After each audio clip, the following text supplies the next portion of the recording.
Well, good morning, tubes. It's a nice, slightly frosty, defrosty morning, and it's cold. It's like 30 degrees, and out here I am out here working on a '07 Ford Fusion. Actually, thankfully, this one's actually kind of warm because it just came to my house.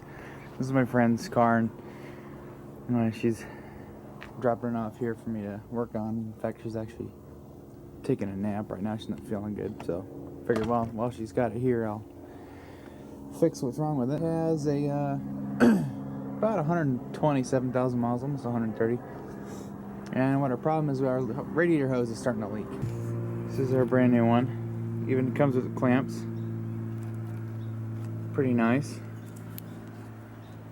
Good. She got it for pretty cheap. There's a part number on it. It's got, so the factory hose still has these clamps on it. I actually have a tool for removing these. These look like they're ready to just undo, so all we gotta do is put the thing on there and unclip them, and then we'll be good to go. A couple things. I'm probably gonna remove this intake box just so I can get a little bit better access and show you guys what I'm doing better. I've got a drain pan here, and we're gonna drain the radiator. We're actually gonna do a coolant change too. So down at the bottom there, see that red knob there? That's your drain valve, and I have a piece of fuel line. I think it's 5/16 on the end of that. That'll keep it from making a mess, so we can drain right to our pan. So that's good. So I think what we're gonna do is we're gonna take the air box out, and we're just gonna let's see. How can we might be able to pop this hose off here, undo this electrical connector, 5/16 socket, we'll get that off, and then pop that out. So I bought a special tool just for hose clamps because they all pretty much have this 5/16 size. So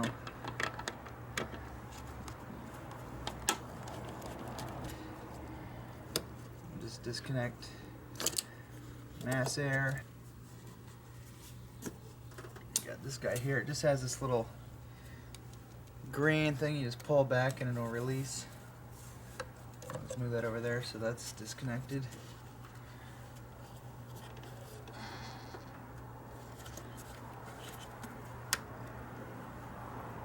Okay, I think I might be able to get that free.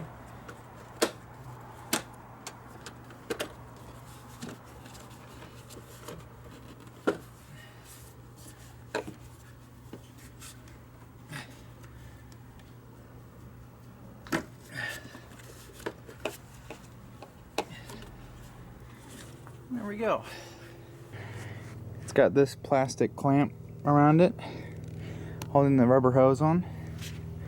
Well, this one here has failed, so you can see it's just leaking all over the place. We've got evidence of it leaking for some time now, and the problem is you also have your transmission prindle switch there, which if that gets corroded with stuff, then that can be an issue. So yeah, it's a good thing we're replacing this. I noticed she was low on coolant, and then I'm looking over here and I'm like, well, no wonder it's leaking coolant. It's right freaking there. And then see, this hose here wraps around right here to the throttle body. So let's get draining. And even though this is cooled off, we're going to release the pressure in the system. Yeah, there we go. Actually, I'm going to move that out and let the system drain better. Oh, I broke it loose. Sweet. Apparently I got it by hand. I didn't feel it click or nothing.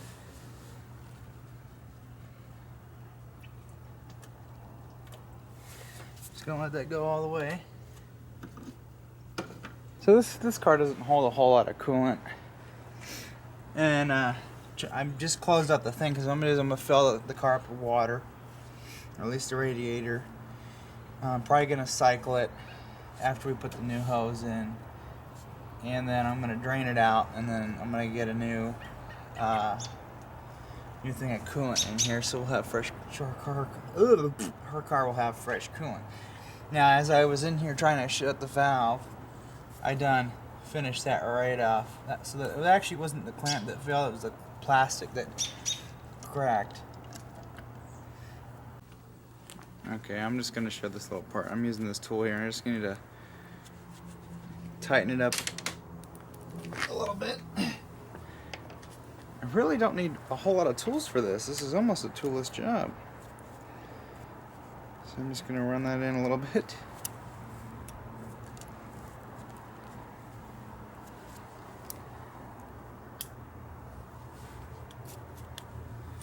And that amount of opening should be good.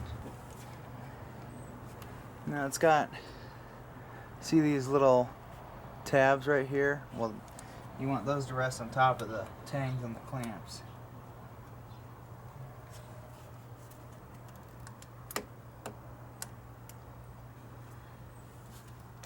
So, I'm just gonna pull it back.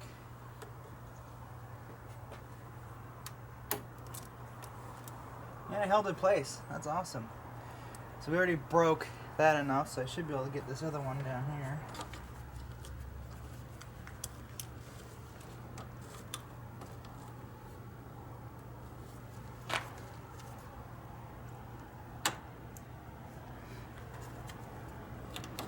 This is why I just bring it back, so that if it comes undone while I'm trying to take it off, it's not an issue. I'm just gonna twist, break it free. Yeah, the other clamp already clicked back. Huh, this is coming out pretty easy. Alright, so I'm actually going to save this section, these sections of hose. This will come in handy for stuff. And these clamps are pretty good still. They're pretty stout. This other end here, I'll cut this off and use that for straight hose. Angled pliers. Oh, these need some lube.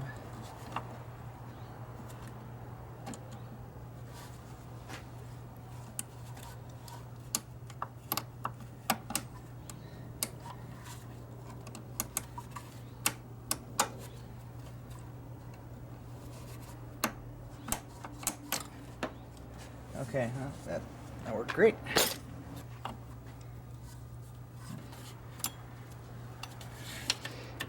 There she be. So now, this little lady here,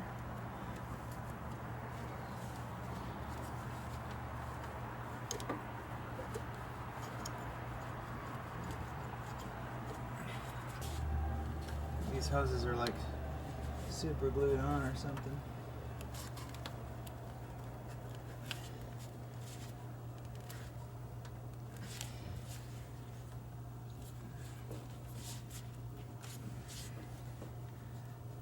They're actually right in the factory spot. That's sweet. So now this guy here, go up and around.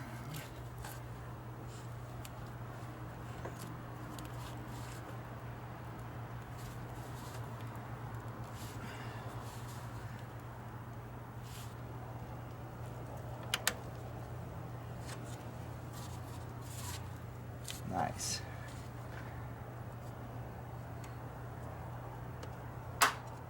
All I'm doing is lifting up on the clamp and it releases the tab. And then it locks it.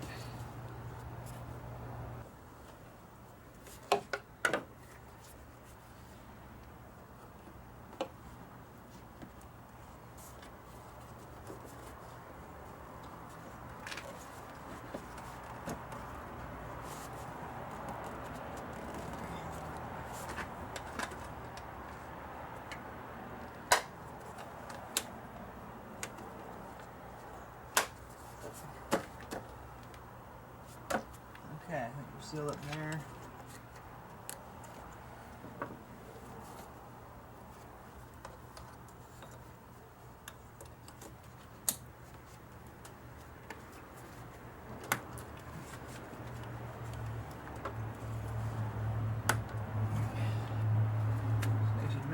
through there. Let's see if I can find one. Everything else is good. What I'm gonna do is I'm gonna fill it up with some water, and then I'm gonna run it and let it cycle, get the air out, and then drain it again. Okay, so I've got a jug of water here. It's actually, I got it a little bit warm, just so that when I pour it in here, it's not super cold going into the engine. But we're gonna, I believe we have that cap shut off. If it leaks out, oh well, I'm not too worried about it.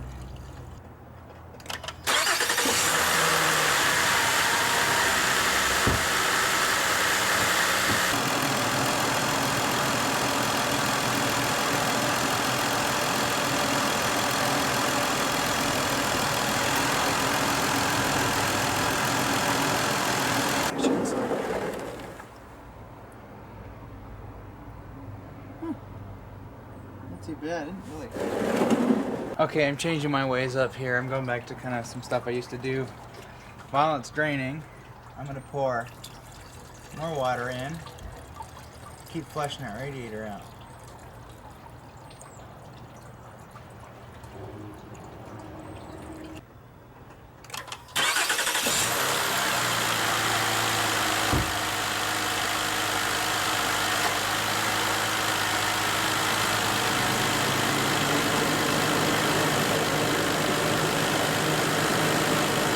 Alright, so the cooling system on the car is completely sealed up.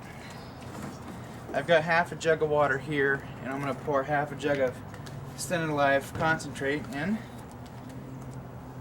I don't know what color this stuff is. Looks like it's green. We're going to fill this jug to the rim.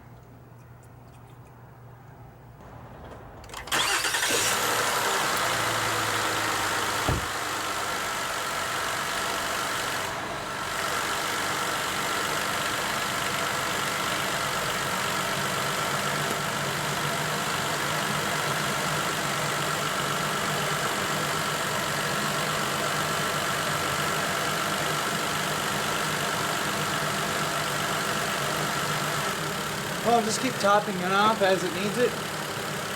It'll bleed out eventually.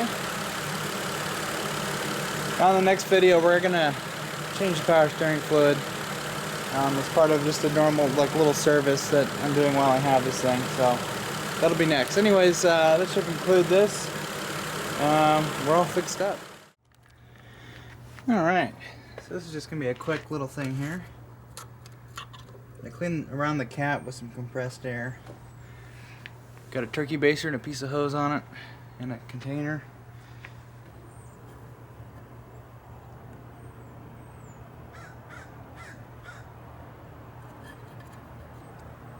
So just put a little towel there.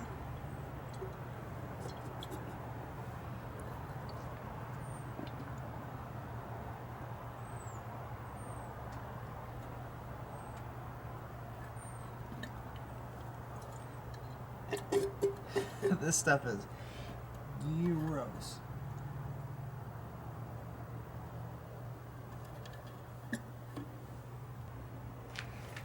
Okay, I got a fresh thing of Merc 5 here.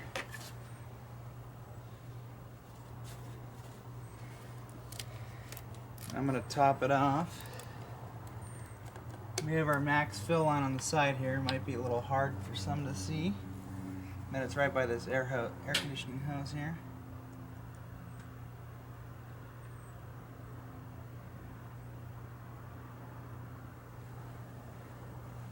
I can see the level going up now.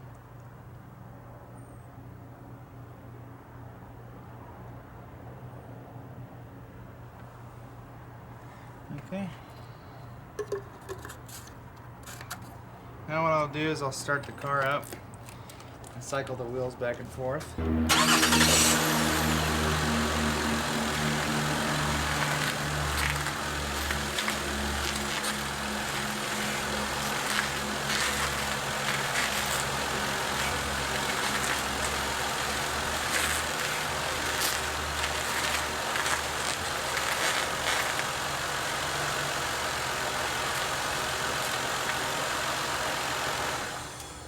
And doing it this way will I guess you don't have to bleed the system. Have to deal with air getting in it.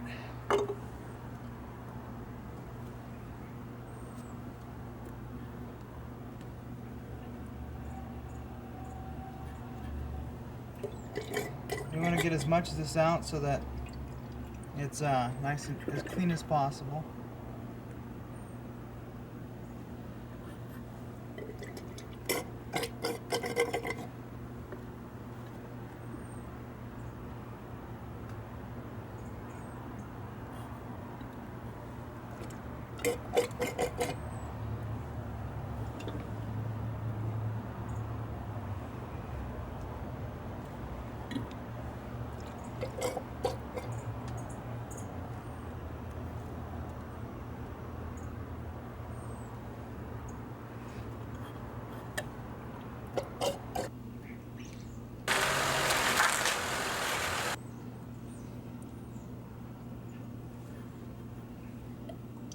Oh yeah, this is clearing up a lot better now.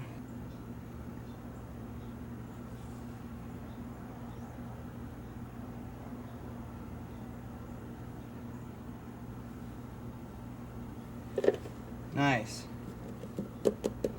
One mason jar of old fluid out and one quart out, or one quart in.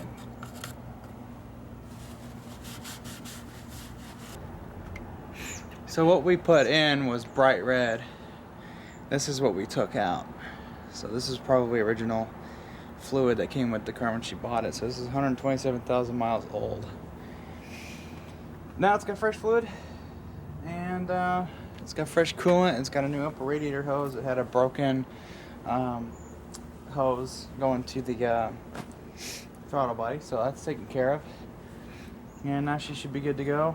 Good to go places. We did the brakes on it. We did brake rotors, pads, all the way around, and flushed the braking system, put fresh fluid in. So I think for the most part it's got fresh fluids. I don't know when she needs an oil change. We did the tranny fluid a while ago, a couple months ago. So far it's doing pretty good. So the really only issues she has is her LED display for her stereo doesn't work. The HVAC has some issues that might be a little out of my reach, but I'm getting to know the car some more so I can kind of understand how it works, and I might be able to fix it. So, anyways, thank you for watching, and please subscribe. They sit with our picture, but then